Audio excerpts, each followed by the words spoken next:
Ayan po mga kaibigan, bubuksan na po natin ang ating tangke mga kaibigan. Ayan po mga kaibigan, naabrihan na po natin siya. Okay, naluwagan na po natin. So tatanggalin na lang po natin ang mga tornilyo niya mga kaibigan. Timot muna po tayo.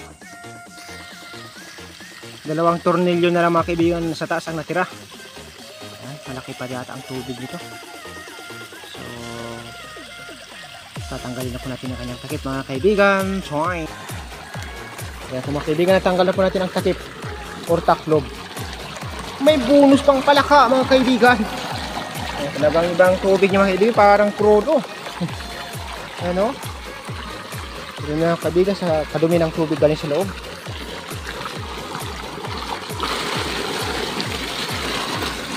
Parang crudo eh. Malo. Ayan. Ito ang kanyang bunga nga mga kaibigan. Grabe. Ayan. So hintayin na lang po natin mabawas yung tubig ng mga kaibigan. At hindi na makasagabal sa ating pagpasok sa loob. Pero bago yan, tayo po ay magme-merenda muna mga kaibigan sa baba. Bababa muna po ako doon mga kaibigan. Kaibigan, 10:22 AM na ng umaga. So baba muna po tayo. Grabe ang tubig mga kaibigan, no? Parang crudo or hugas isda. Manilaw-nilaw. So ayun po mga kaibigan, nabawasan na po natin ang tubig niya. Nasagaan na natin ang tubig. Tanggalan na natin yung iba. Yan, ang loob niya mga kaibigan. Ang ating tangke. Ang bunga nga doon po mga kaibigan, pumapasok ang tubig. Kung saan, doon po tayo nasilip. Yan. So, tayo titimba uli ng tubig galing doon sa loob. Palabas dito mga kaibigan. Oh, grabe. So, grabe ang init mga kaibigan. Pit malo. Yan. 11:32. Mga 11:26 po tayo mga kaibigan nagsimula kanina. Yan, time out muna po tayo. Tayo ay sasabya ulit ng tubig galing sa loob. Palabas mga kaibigan.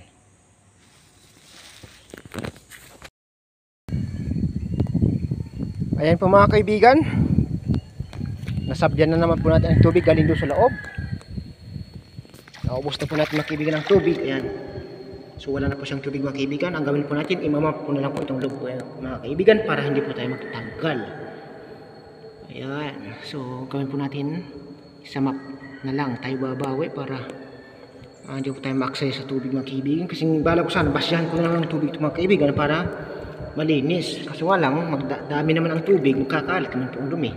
So map na lang po ating gagamitin mga kaibigan para mabilis-bilis po tayo at makatipid po tayo sa tubig. So ipakita ko na po maya sa inyo mga kaibigan after ng lahat, pagkatapos po natin maasikaso ito at malinis ang loob niya. Thank you so much mga kaibigan. Patayin ko muna po ang ating video.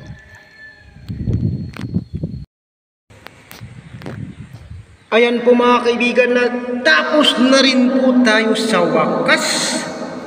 That is the end of my assignment. Ang tapusin ang paglilinis ng big tank or silver tank dito sa taas. So tapos na po tayo maglinis dito mga kaibigan. Ngayon, ang mga bolt po dito mga kaibigan ay lagyan po natin ng grasa kasi kinakalawang na po mga kaibigan. So lagyan muna po natin ng grasa mga kaibigan. Ito po ating ilalagay. So time out muna po tayo mga kaibigan.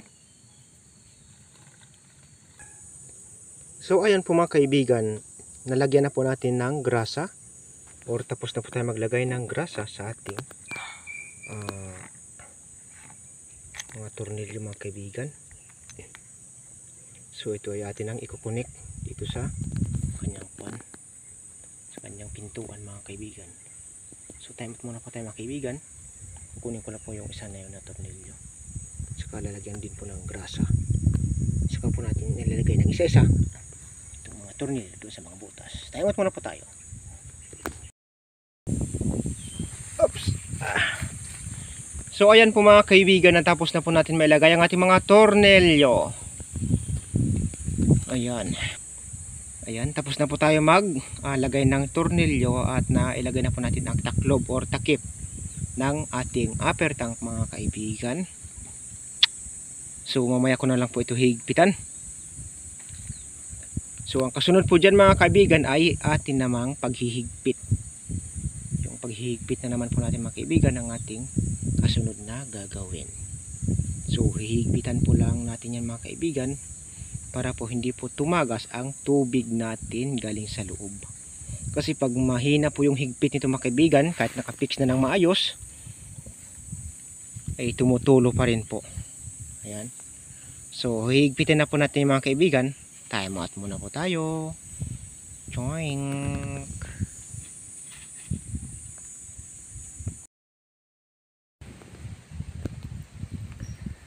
So ayan po mga kaibigan, natapos na po natin ma-fix o mailagay yung ating takip ng ating upper tank or silver tank. Ayan. So natapos na po natin mga kaibigan yung ating paglalagay ng kanyang taklob sa amin, lingwahe. Grabe. Nahirapan tayo. Mag-isa lang kasi tayo mga kaibigan. So pasensya na kayo, wala kasing stand ang ating kamera. Kaya video lang ho tayo sa kamay mga kaibigan. Natapos ko na po ito tornilyuhan. Nakapix na po ito mga kaibigan at malinis na rin po ang kanyang loob. So hintayin na lang po natin ang tag-ulan kasi umulan na po ng isang bisis mga kaibigan. Kaya antabayan na lang po natin at ang mahalaga naka-ready na po itong ating big tank or silver tank mga kaibigan na paglalagyan ng tubig galing sa ilog ilad. Ayan.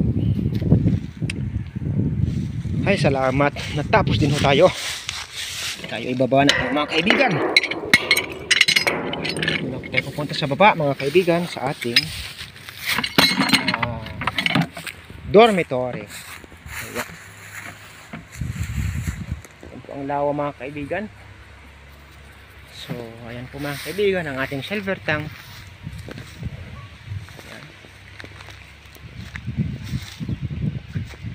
Itong filter na lang po ulit ang ating ayusin mga kaibigan. Yung kanyang hose natanggal na po siya. Ayan. So ipipix na po natin niya uli. Pero sa sunod na po yan mga kaibigan kapag matapos na po tayo sa iba natin mga assignment. So ang inuna po natin mga kaibigan yung ating tangke muna para kung sakali magkaroon man ng ulan ng biglaan o tumagal ang ulan, magkaroon ng tubig sa ilat maganda, so mayroon na po tayong panlagay mga kaibigan kahit paano dahil naka-ready na po ang ating upper tank. So ayan po mga kaibigan, hanggang dito na po magtatapos ang aking video. Thank you so much po sa inyong lahat mga kaibigan. Muli magandang hapon po sa inyong lahat. God bless us all. Bye bye you. Chewing.